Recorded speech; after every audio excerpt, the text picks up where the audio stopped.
Assalamualaikum warahmatullahi wabarakatuh. Ketemu lagi di Media Hikmah. Jangan lupa tonton sampai habis. Nabi SAW tidak akan terjadi kiamat sampai terlebih dahulu muncul 10 tanda besar kiamat. 10 tanda besar kiamat ini, kita umat Islam, umat Nabi Muhammad akan menyaksikan hanya sampai nomor 7 saja. Nomor 8, nomor 9, nomor 10 kita sudah tidak ada. Kita tidak akan menyaksikannya. Nah, 10 tanda besar kiamat ini, seluruh dunia akan ikut menyaksikannya. Kau dilapis sudah nak? Tandonya rancak dan tando barang elok baru. Izin Pak ya.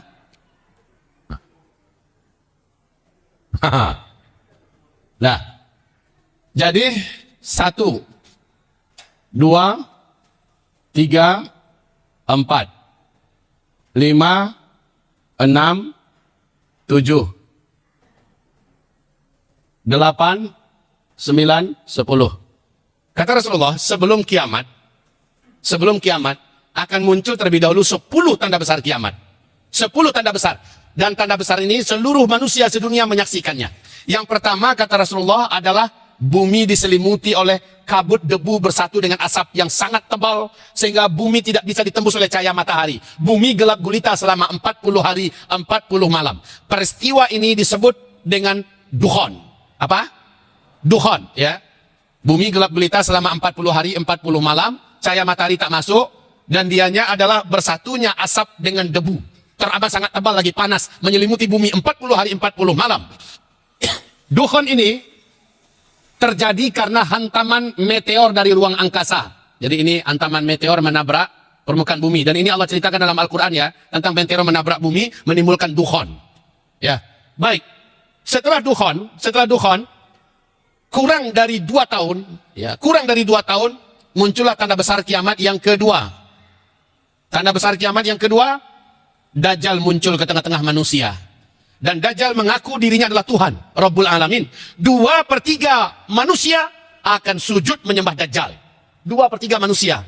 1/3 umat Nabi Muhammad ikut-ikutan murtad, kafir kepada Allah, sujud menyembah Dajjal. Dan yang paling banyak sujud menyembah Dajjal wanita, kata Nabi Sallallahu Alaihi Wasallam. Dajjal muncul setelah dukhon. Berapa lama jaraknya? Lebih kurang 2 tahun, ya. Dajjal ini tak lama, kata Rasulullah, hanya 1 tahun, 2 bulan, 2 minggu saja. Dajjal sudah berhasil mengelilingi seluruh kota-kota sedunia.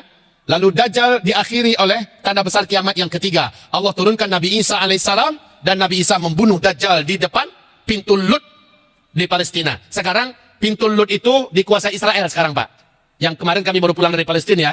Sekarang pintu Lut itu sudah dikuasai oleh Israel, dan mereka membangun gerbang namanya Bab el-Lud, ya, Bab el-Lud. Disitulah nanti Nabi Isa membunuh Dajjal. Jarak antara Dajjal dengan turunnya Nabi Isa 1 tahun, 2 bulan, 2 minggu. Oke?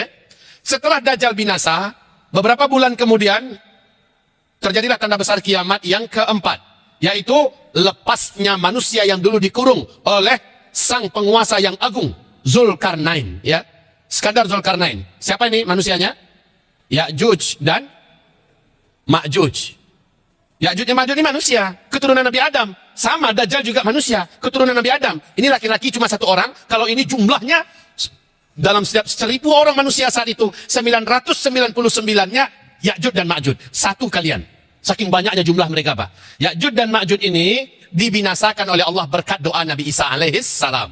Singkatnya, setelah Ya'juj Ma'juj binasa, bumi menjadi tenang, damai, tidak ada bencana, tidak ada perang, tidak ada kelaparan, tidak ada kemiskinan, tidak ada, dunia benar-benar bagaikan dalam surga. Di saat itu terjadilah tanda besar kiamat yang kelima, matahari terbit dari sebelah barat. Matahari terbit dari sebelah barat. Diawali terlebih dahulu kita yang rajin tahajud, lalu sholat subuh berjamaah di masjid, tapi kok belum terbit-terbit matahari, balik lagi ke rumah tidur, habis itu tahajud lagi, ya. Belum lagi terang, habis itu tidur lagi, lalu bangun lagi, tahajud lagi, ke masjid lagi, azan, kemudian sholat lagi. Belum juga terang-terang, kata Rasulullah, bagaikan 3 malam berturut-turut panjangnya malam ketika itu. Besoknya baru semua kita tercengang, matahari sudah terbit dari sebelah barat. Tapi matahari ini terbit di sebelah baratnya hanya sekali saja. Pas pertengahan siang, dia balik lagi tenggelam di sebelah barat kayak biasa. Besoknya normal, terbit lagi di sebelah timur, hanya di waktu duhanya terjadi tanda besar kiamat yang ke-6. Dan ini Allah sebutkan dalam Al-Quran, surat An-Naml ayat 82, yaitu binatang raksasa di dalam perut bumi namanya Dabbatul Ardi. Binatang ini keluar di 3 tempat yang berbeda di muka bumi. Binatang ini cerdas dan pintar, pandai berbahasa seluruh bahasa orang manusia di dunia. Ya, dengan cepat dia menangkapi manusia dan dia membawa tongkat Nabi Musa dan cincin Nabi Sulaiman. Bila yang ditangkapnya orang kafir, cincin Nabi Sulaiman diusapkan ke bila ditangkapnya adalah orang beriman, cincin Nabi Sulaiman diusapkan ke wajahnya. 1 kali usap, wajah ini pun menjadi bening, bersih dan bercahaya putih. Bila yang ditangkapnya orang kafir, ujung tongkat Nabi Musa diketokkan ke ubun-ubunnya, maka wajah orang pun menghitam dan gelap. Sehingga manusia ketika itu sangat mudah menandakan ini orang beriman, ini orang kafir. Hanya melihat bagaimana warna wajahnya. Baik, binatang ini terakhir muncul dan tenggelam di Mekah, yang terakhir. Setelah itu, barulah terjadi tanda besar kiamat yang ke-7. Dan orang Islam hanya diizinkan menyaksikan sampai yang ke-7. Apa itu yang ke-7? Yang ke-7 adalah angin yang lembut, berbau wangi kesturi, akan berhembus dari negeri Yaman, membungkusi dengan cepat seluruh muka bumi. Siapa saja orang-orang beriman yang sudah dikasih tanda wajah-wajahnya oleh Dabbatul Ardi kemarin, orang beriman ini akan tersentuh oleh angin lembut dari Yaman itu. Ketika terhirup olehnya angin, wangi, sejuk, berbau kesturi, tersentuh sedikit saja, langsung orang beriman ini di tempat itu, saat itu juga langsung meninggal dunia. Walaupun orang itu sedang di gunung, sedang di gua, sedang di pulau, dimanapun saja, angin lembut ini mewafatkan seluruh umat Nabi Muhammad sallallahu alaihi wasallam yang beriman secara serentak. Dari mana sumber angin ini? Dari Yaman. Baik Bapak Ibu, maka kami mengistilahkan tanda besar kiamat yang nomor 7 dengan kami sebut dengan istilah finish. Finish itu apa? Akhir. Akhir dari apa? Keberadaan orang Islam yang ada iman di dadanya, ini terakhir nih. Setelah itu, tanda besar kiamat yang ke-8, 9, 10 tidak akan disaksikan lagi oleh orang yang beriman. Yang hidup di sini adalah orang-orang yang tidak kenal Allah sama sekali. Paham? Berarti merekalah yang akan menyaksikan kiamat besar, kehancuran alam semesta. Ini kabar baik apa kabar buruk? Kabar baik apa tidak? Kabar baik. Berarti kita orang Islam yang beriman, insya Allah tidak akan menyaksikan kehancuran alam semesta yang maha mengerikan itu. Alhamdulillah. Kecuali kalau ada orang Islam, ketika Dajjal keluar, dia termasuk yang tidak pandai mempertahankan imannya, dia sujud menyembah Dajjal, berarti dia tidak akan wafat nanti di tanda besar kiamat yang ke-7. Paham ya? Jadi ini jaraknya dekat-dekat Pak, dekat-dekat. Oke, kalau ini finish, oh ya, yang ke-8, 9, 10 apaan sih? Pengen tahu Pak? Pengen tahu? Nggak usah aja, kita kan nggak akan hidup di sini. Kita kasih tahu juga. Kita kasih tahu. Bonus. Oke. Yang ke-8 kata Rasulullah, khasfun bil masyriq. Allah tenggelamkan semua daratan bumi sebelah timur, tenggelam semuanya. Indonesia tenggelam masuk laut, Australia tenggelam, New Zealand tenggelam masuk laut, seluruh Asia Tenggara tenggelam masuk laut. Cina tenggelam ya, semua Khurasan, India, Pakistan, Afghanistan, sampai Rusia tenggelam masuk laut. Langsung disusul tanda besar kiamat yang ke-9. Seluruh daratan sebelah barat tenggelam pula, nyusul. Ya, apa itu? Suriname, Brazil, ya, seluruh daratan Afrika tenggelam masuk laut. Seluruh Amerika, Eropa tenggelam masuk.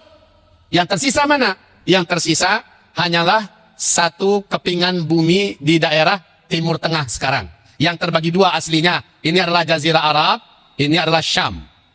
Jazirah Arab masih ingat tadi Pak? Arab Saudi, Bahrain, Kuwait, Uni Emirat Arab, apa lagi tadi? Oman dan Yaman. Yaman di ujung sini. Ini Yaman nih. Ini Yaman.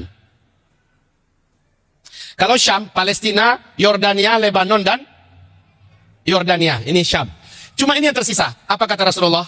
Tanda besar yang ke-10, keluar api raksasa dari dalam perut bumi Yaman. Api raksasa setinggi-tinggi gunung, dan api ini teramat ganas dan panas, menjadikan seluruh orang yang masih hidup di Jazirah Arab lari ke negeri Syam.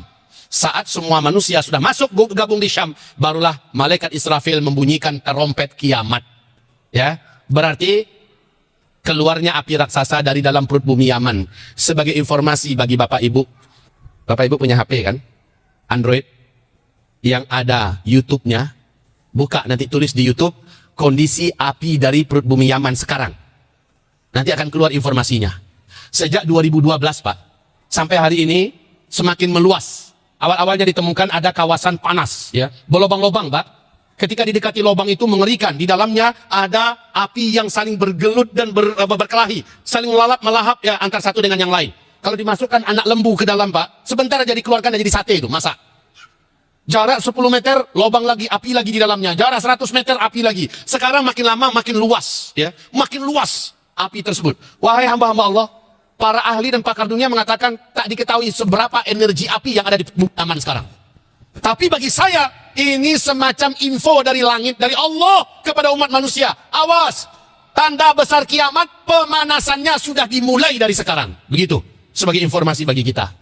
Ya, Bapak Ibu, ini sedang mulai pemanasannya, tanda besar kiamat yang ke-10. Oke, selesai. Kita nanti hanya menyaksikan sampai nomor 7, finish. Kalau finish harus ada starnya dong, kan begitu? Di mana starnya? Di sini starnya. Star. Mulainya sejak kapan? Sejak Nabi Muhammad diutus. Nabi berkata, sejak aku diutus, sampai seluruh kalian dimatikan oleh Allah serentak di akhir zaman. Sejak aku diutus, sampai kalian semua dimatikan oleh Allah nanti di akhir zaman, kalian semua akan menjalani 5 fase sejarah. Dan ingat, 5 fase ini yang pertama, kedua, ketiga, dah selesai. Yang keempat kita sedang di ujung nih, udah mau kita tinggalkan lagi. Mau masuk fase kelima. Sejak saya diutus ada 5 fase. Fase pertama, saya yang menjadi pemimpin kalian. Ini lamanya 23 tahun ya. Setelah Nabi meninggal, kata Rasulullah, fase para khulafaur rasyidin. Kalian akan dipimpin oleh para khulafaur rasyidin. Ini lamanya 30 tahun. Ya, fase khilafah. Nah, setelah selesai, masuk fase ketiga. Kalian dipimpin oleh para raja-raja para khalifah yang menggunakan sistem khilafah. Ini paling lama, 1227 tahun. Ini fase kerajaan-kerajaan Islam yang menggigit. Dan ini sudah berakhir, yaitu runtuhnya khilafah Islamiyah Al-Utsmani di Turki pada tanggal 3 Maret, 3 bulan Maret tahun 1923. Ini sudah selesai, Pak. Sekarang kita berada di fase keempat. Fase kita sekarang, nah ini saya perbesar ya. Fase keempat kita perbesar karena kita lagi di sini sekarang. Dan fase keempat ini ujungnya adalah terjadinya tanda besar kiamat yang keempat. Ya'juj Ma'juj lepas dan dimatikan oleh Allah. Habislah fase keempat. Baik kaum muslimin, fase keempat ini Islam sedang tidak memimpin dunia. Sejak runtuhnya khilafah Islamiyah, sejak itu sampai hari ini umat Islam di seluruh dunia makin berat ujiannya. Kaum muslimin dianaktirikan, kaum muslimin dan ulamanya disakiti, dizolimi di mana-mana di seluruh dunia. Terasa apa tidak? Benar apa tidak? Ini yang terjadi sekarang ya, fase kediktatoran. Baik. Sekarang dukhon. Sebagai penutup tanda besar kiamat keempat, terjadi 4 tanda besar kiamat. Dukhon. Dukhon ini diawali oleh meteor. Nah, Nabi berkata, tahukah kalian di akhir zaman, kalian akan mengalami hujan serangan meteor dari langit. Banyak wajah yang berubah, banyak bumi yang tenggelam. Kapan itu ya Rasulullah? Rasul menjawab, kalau kamu, dan ini sudah dibuat oleh orang Arab Saudi hari ini ya, kalau kamu pada saat itu sudah membenarkan musik-musik, penyanyi-penyanyi wanita kamu datangkan dari mana-mana, dan kamu sudah menghalalkan minuman-minuman keras. Ini tiga-tiganya sedang dibuat oleh Arab Saudi sekarang. Ada acara sedikit, konser musik raksasa, mengundang penyanyi-penyanyi wanita kelas dunia dari mana-mana. Ada acara sedikit, bahkan di Madinah pun mereka buat konser musik raksasa. Di Mekah pun mereka buat konser musik, Pak. Ketika ada acara-acara apa saja, buat konser musik. Dan sekarang mereka udah betul-betul biasa, tos-tosan minum-minuman keras di Arab Saudi hari ini. Berarti tak lama lagi hantaman meteor menabrak bumi. Insya Allah. Dan itu akan menghentikan semua teknologi. Iya. Listrik tak lagi bisa nyala. Internet tidak lagi bisa berfungsi. Televisi, handphone berakhir. Seluruh apapun yang bergantung kepada teknologi tak bisa lagi berfungsi, Pak. Mobil nggak jalan, motor juga tidak. Kamu saat itu kembali menggunakan kuda untuk kendaraan kamu. Dan mata uang kamu saat itu kembali menggunakan emas dan perak. Ya, gitu. Setelah dukhon. Ya. Dukhon adalah karena hantaman meteor. Kapan hantaman meteor itu ya Rasulullah? Kalau kamu sudah menghalalkan musik, kalau kamu sudah mendatangkan penyanyi-penyanyi wanita, kalau kamu sudah membenarkan minuman-minuman keras. Ini sudah dibuat oleh orang Arab Saudi hari ini. Oke? Ini main ringkasan paling ringkas ini, Pak. Berapa lama sih dari start ke finish? Ada nggak Nabi menceritakan berapa lamanya? Oh, Masya Allah. Ternyata ada. Nabi bercerita. Ada 2 kumpulan riwayat dalam masalah ini. 2 kumpulan riwayat dari hadis Nabi. Bapak, Ibu yang kami muliakan, perlu saya ajarkan sedikit. Minta maaf kalau ada alim ulama kita di sini. Sini ada nggak guru-guru kita, ulama-ulama kita? Minta izin, tolong koreksi. Tapi Bapak Ibu yang kami muliakan, hadis itu ada 2 tingkatan terbesar. Pertama yang tertinggi namanya hadis mutawatir. Kekuatannya sama dengan kekuatan riwayat Al-Quran. Di bawahnya namanya hadis ahad. Hadis ahad ini ada 3 level. Level yang tertinggi namanya hadis sahih. Sahih Bukhari, Sahih Muslim, dan lain-lain. Di bawahnya namanya hadis hasan. Dan di bawah hadis hasan namanya hadis dhaif. Hadis dhaif ini hadis lemah. Tapi walaupun hadis dhaif masih diakui oleh para ulama ahli hadis, ini masih perkataan Rasulullah yang mulia sallallahu alaihi wasallam. Tapi hadis dhaif tidak boleh dijadikan pegangan akidah, tidak boleh dijadikan dalil dan hujah dalam urusan-urusan usuluddin. Tapi dalam urusan fadail a'mal, keutamaan-keutamaan beramal, boleh diambil dari hadis dhaif. Ya, baik. Baik Bapak Ibu yang kami muliakan. Nah, Nabi mengatakan tentang masalah ini dari hadis dhaif. Sekalipun ini hadis dhaif, dia masih perkataan Rasulullah sallallahu alaihi wasallam. Mengetahuinya cukup sebagai ilmu, namun kalau dia terjadi baru wajib diyakini. Sebelum terjadi, jadikan sebagai ilmu saja. Paham Bapak Ibu? Oke ya. Satu riwayat mengatakan umur umatku dari start ke finish ini ya. Umur umatku adalah umur umat Yahudi dikurangi dengan umur umat Nasrani. Dalam sejarah umur umat Yahudi itu 2000-an tahun. Umur umat Nasrani dalam sejarah 600 tahun. 2000 kurang 600 jadi berapa? 1400. Itu tentu saja hitungannya hitungan hijriah oleh Rasulullah. Ini 1400 berarti kan udah bablas ini Bu ya. Tunggu dulu, ini kan baru satu kelompok. Di kelompok hadis yang lain, dan ini riwayatnya banyak, yang menceritakan daripada ahli hadis banyak, sehingga hadisnya naik menjadi hasan li ghairi. Apa kata Rasulullah? Umur umatku dari start ke finish, di sisi Allah hanya 1 hari saja. Lalu Allah tambahkan setengah hari lagi. 1 hari di sisi Allah, dalam surat As-Sajdah ayat 5, adalah 1000 tahun di kita menghitungnya. Ditambah setengah, jadi berapa? 1500 tahun hitungan hijriah. Jadi ada 2 kelompok riwayat. Di sini para ulama ahli hadis mendiskusikan. Gimana nih? Sepakat jumhur ulama ahli hadis mengatakan, umur umat Nabi dari start ke finish adalah antara 1400 tahun hijriah ke 1500. Di antara ini, habislah umat Islam sedunia. Saya akan bantu Bapak Ibu memperjelas dengan redaksi bahasa yang paling enak didengar di telinga dan paling enak disampaikan. Itu oleh Syekh Ibnu Rajab Al-Hambali. Beliau berkata, umur umat Nabi dari sejak Allah mengutus Nabi Muhammad sebagai Nabi dan Rasul sampai umat ini serentak Allah wafatkan di muka bumi adalah lebih dari 1400 tahun hijriah, tapi takkan lewat dari 1500. Lebih dari 1400, tapi takkan lewat dari 1500. Ayo kita sekarang berhitung. Bapak Ibu, hijriah ini mulai ngitungnya kapan? Dalam sejarah Islam mulai ngitungnya kapan hijriah? Ya sejak Nabi hijrah lah. Sejak Nabi hijrah dari Mekah ke Madinah. Di Mekah Nabi berdakwah, setelah beliau diangkat jadi Nabi 13 tahun, di Madinah 10 tahun. Setelah Nabi hijrah baru mulai dihitung tahun hijriah. Betul tidak? Betul. Di sini ada 13 tahun Nabi di Mekah yang harusnya dimasukkan dalam hitungan karena menghitung umur umat Nabi sejak Nabi diutus. Bukan sejak Nabi hijrah ya, tapi sejak Nabi diutus. 13 tahun beliau di Mekah, tambahkan kemari. 1456. Ya, ini udah jalan. Seandainya kita ambil angka yang paling aman, umur umatku takkan lewat dari 1500 tahun hijriah, takkan lewat. Berarti 1500 kurang 1456. Tinggal berapa lama lagi, Pak? Tinggal berapa lama lagi, Bu?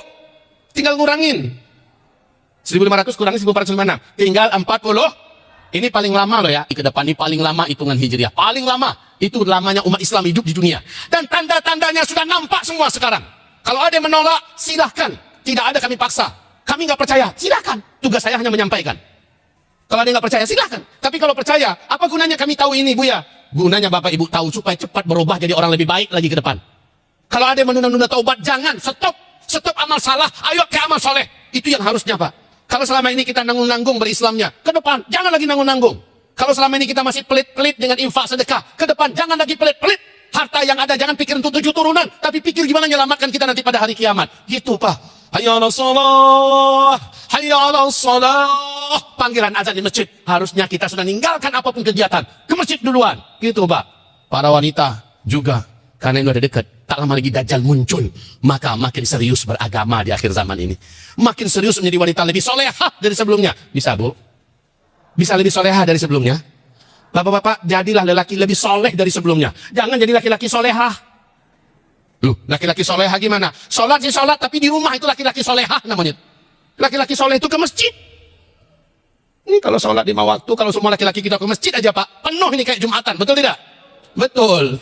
Itu baru laki-laki soleh. Kalau laki-laki solehah, Pak, orang si azan, dia si sholat, tapi di rumah itu laki-laki solehah. Na'udzubillah. Baik kaum muslimin, ini selesai. Hah? Ayo. Takut tidak? Gentar Bapak Ibu tidak? Udah dekat apa masih lama? Banget. Sangat-sangat dekat. Wahai kaum muslimin, saya menyampaikan materi ini pertama karena Bapak Ibu yang minta. Coba diminta judulnya tentang masalah fikih Idul Adha. Kan penyampaian kita masalah fikih, sederhana, santai. Ini kadang-kadang minta judulnya akhir zaman, rasain. Saya kasih nih. Ya, tapi tujuannya bukan membuat ibu bapak semua akhirnya hilang semangat hidup. Habis dengarkan ceramah ini bahunya jatuh. Jalannya udah membungkuk. Kakinya melangkah ke rumah dan geser di tanah, srek. Tanya bininya di rumah, "Bang, kok kayak gitu jalannya?" Udah mau kiamat. Udah hilang semangat hidupnya. Lalu dicoleknya anak bujangnya, "Nak, kau kan tamat tahun ini, kelas SMU kelas 3. Ya Pak. Kau dengar ceramah tadi? Dengar Pak. Gimana? Udah dekat kan? Iya Pak. Masih mau kuliah kau? Enggak lah Pak, saya mau serius ibadah. Bagus. Lalu nggak jadi anaknya kuliah. Lah itu salah itu Pak. Yang PNS dengarkan pengajian macam ini, untuk apa juga saya lagi kerja-kerja, untuk apa juga lagi. Akhirnya mengajukan surat pengunduran diri, resign. Mengingat dah dekat kiamat saya mau fokus ibadah, jadi galin masjid aja. Ini juga salah. Baik kaum muslimin, lalu yang benar gimana? Yang benar adalah apa yang dikatakan Nabi Muhammad SAW kepada para sahabat. Apa kata Nabi? Kalau besok udah mau kiamat, besok mau kiamat, hari ini masih ada sebutir biji kurma di tangan kamu yang bisa kamu tanam hari ini. Lah, besok udah mau kiamat tapi Nabi masih nyuruh tanam hari ini. Apa Nabi nggak tahu itu biji kurma kalau ditanam hari ini 4-5 tahun yang akan datang baru mulai berbuah. Kayak sawit juga lah, baru mulai berbuah. Tapi Nabi masih nyuruh tanam, padahal sudah mau kiamat. Maksud Nabi apa? Sedekat apapun berita ini kamu dengar, apa-apa hal yang bermanfaat, walaupun manfaatnya 10-20 tahun yang akan datang, hari ini bisa kamu mulai mengerjakannya. Mulai, walaupun besok udah mau kiamat. Begitu Pak, gitu. Hamba-hamba Allah yang saya muliakan. Jadi optimis selalu. Karena yang Allah tanya kamu sudah buat apa, bukan kamu sudah menghasilkan apa. Bukan itu. Yang Allah tanya apakah kamu sudah buat, apakah kamu sudah kerjakan. Saya mau dirikan pesantren, tapi udah mau kiamat, nggak jadi aja lah. Saya mau bangun masjid, tapi udah mau kiamat. Udahlah, saya mau, yang tercepat pergi haji aja saya. Oh, kayaknya kalau kita daftar haji 10 tahun yang akan datang, 12 tahun yang akan datang, ini kayaknya udah deket banget ini, nggak usah jalan daftar. Jangan kayak gitu, Pak. Bahkan saya anjurkan, kalau ada duit memang kita, tahun haji besok, tanah yang untuk dijual itu banyak yang nganggur jual. Untuk itu gunanya dibawa ke akhirat. Udah nggak lama lagi nggak bisa dipakai, nggak bisa dijual, Pak. Jadi itu yang benar. Daftar. Ya, Bapak, Ibu, hamba Allah yang saya muliakan, ini nasihat kami. Ini tausiah kita pada siang hari ini. Semoga Bapak Ibu jangan nunda-nunda amal soleh. Dan setiap Bapak Ibu pasti akan menyaksikan kiamat kecilnya masing-masing. Apa itu kiamat kecil kita, Pak? Kematian kita masing-masing adalah kiamat kecil kita. Itu yang pasti. Ya, pasti. Kalau kiamat besar, Allahu a'lam saja.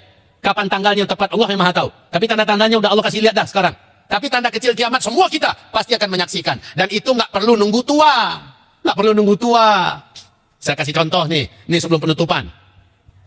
Nggak apa-apa, saya tambah waktu sedikit. Bu, nggak apa-apa ditambah. Ibu udah pernah makan belum? Udah. Kalau udah berarti udah aman. Ya.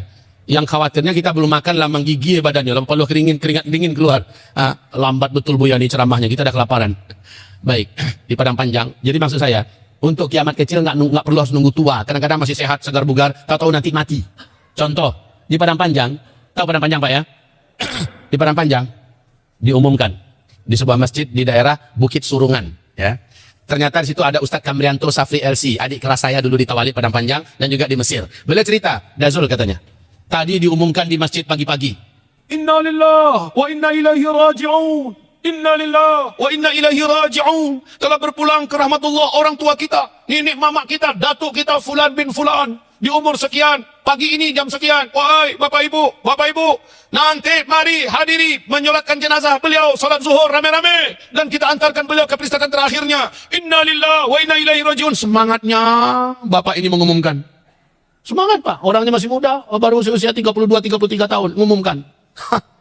Iyalah salat zuhur rame orang datang, kan ini tokoh masyarakat ya. Dan disukai oleh masyarakat, rame, penuh orang datang.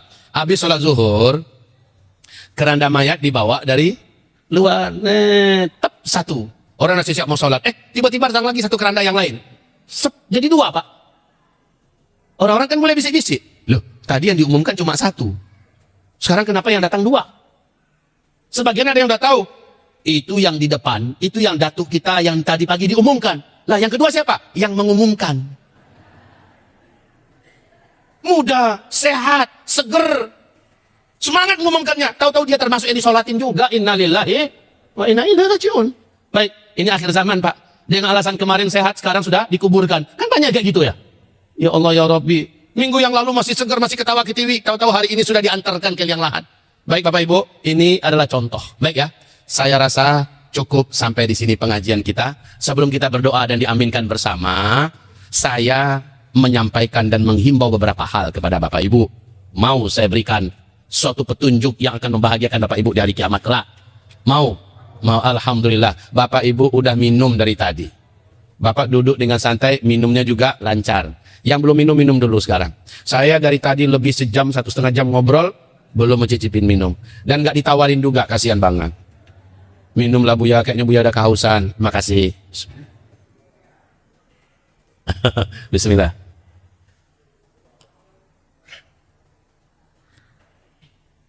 Baik Bapak Ibu. Baiklah, sambil ini berjalan, saya akan mengajak Bapak Ibu semua untuk membaca surat Al-Fatihah bersama-sama. Sama-sama ya kita baca. A'udzu billahi minasy syaithanir rajim. Bismillahirrahmanirrahim.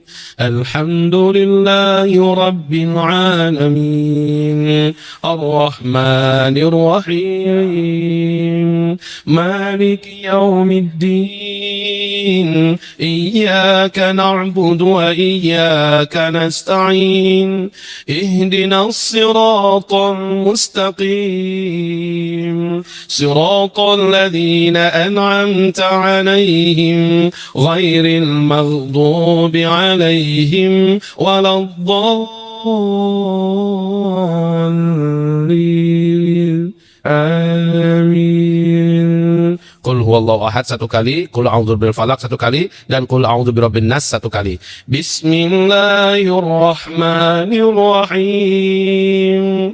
Qul huwallahu ahad, Allahus samad, lam yalid wa lam yulad wa lam yakul lahu kufuwan ahad. Bismillahirrahmanirrahim.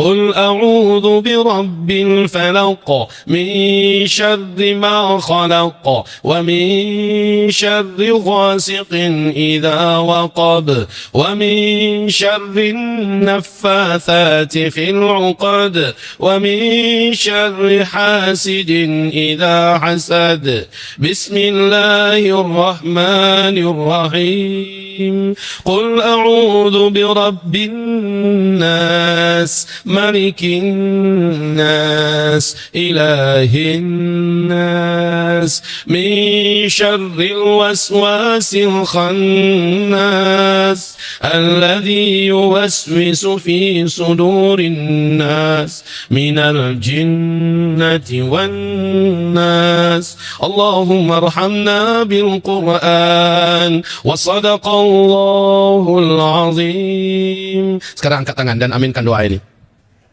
Allahumma salli wa sallim ala sayyidina al-karim sayyidina Muhammadin sallallahu alaihi wasallam wa ala alihi wa sahbihi ajma'in. Allahumma ighfir lil muslimina wal muslimat wal mu'minina wal mu'minat الأحياء منهم والأموات برحمتك يا سميع قريب مجيب الدعوات. ربنا ظلمنا أنفسنا وإن لم تغفر لنا وترحمنا لنكونن من الخاسرين. ربنا لا تزغ قلوبنا بعد إذ هديتنا وهب لنا من لدنك رحمة إنك أنت الوهاب. ربنا فاغفر لنا ذنوبنا وكفر عنا سيئاتنا وتوفنا مع الأبرار. يا الله يا Rabb kami, sayangi kami seluruhnya ya Allah. Di akhir zaman ini, huru-hara, bencana, ketakutan, kelaparan, kemiskinan, dan segala macam kegaduhan, fitnah akan melanda secara merata ya Allah. Ya Rabb, berat ujian yang akan kami hadapi, sementara iman kami masih sangat rapuh, amal kami masih sangat sedikit. Kami mohon kepadamu ya Allah, kuatkanlah iman di dalam dada kami ya Allah. Tambahkanlah ilmu kami ya Rabbal Alamin. Berikan kepada kami hidayahmu, berikan kepada kami tambahan hidayahmu ya Allah. Jadikan kami hamba-hambamu yang sabar, sabar mengamalkan Islam, sabar meniti jalanmu yang lurus di kehidupan dunia ini ya Allah.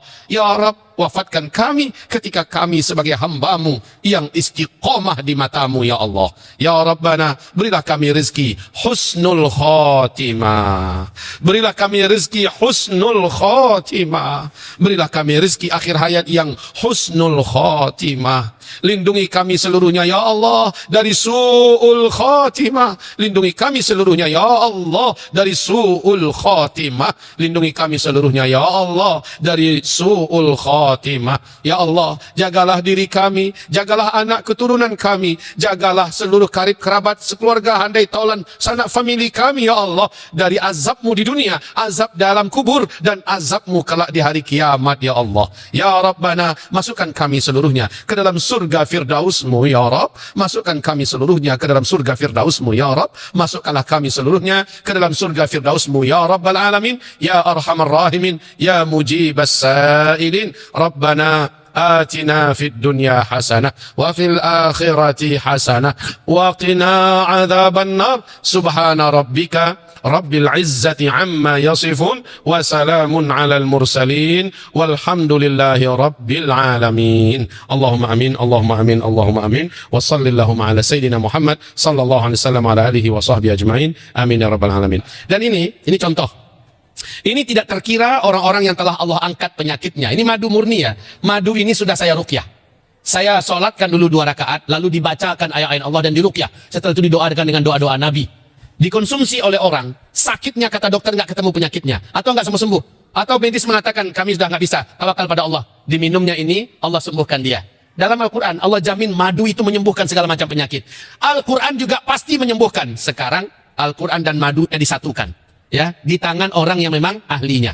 Bapak Ibu bisa dapatkan ini di luar, keuntungannya 100% jadi tabungan akhirat Bapak Ibu. Karena ini untuk pembangunan masjid, untuk pembangunan pesantren, juga untuk biaya dakwah dan menyekolahkan dan biasiswai santri-santri kita. Ya, jadi ini madu telah diruqyah, dan ilmu cara meruqyahnya, air putih pun bisa diruqyah, air hujan bisa diruqyah, obat-obat herbal yang lain bisa diruqyah, bahkan manusia tanpa obat bisa diruqyah, bisa didoakan dengan Al-Quran.